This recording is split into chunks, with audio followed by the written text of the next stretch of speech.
ապօրինի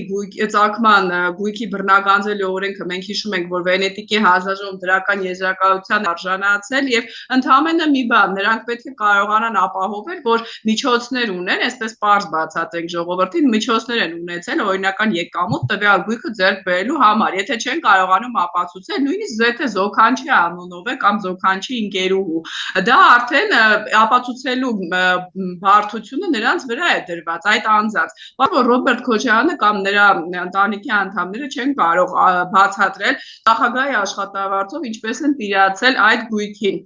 Իսկ որ ասում են խելացի է դրա համար, գիտեք, օրինակ մրցույթներ են անցկացվել, դրա մասին բոլորը շատ լավ գիտեն եւ շատ հեշտ կարելի է պարզել կեղծ մրցույթներ, կեղծ հաղթողներ եւ ասենք պետական գումարներով նրա ընտանիքի անդամներին պատկանող կազմակերպությունները, ասենք պետական պատվերներ են ստացել եւ շատ կարող եմ ես դրա մասին խոսել, գիտեք, բայց ընդհանրական կարող եմ ասել, որ որևէ նոր բան չտեսանք, որքան ընտրությունները մոտենան, նույնիսկ հնարավոր է 1-2 գույք բռնագանձեն, չեմ զարմանա, եթե այսպես շատ վատ իրավիճակ լինի, 1-2 ամսով Ռոբերտ Քոչարյանին ձերբակալեն, ես սա շատ անհավանական եմ համարում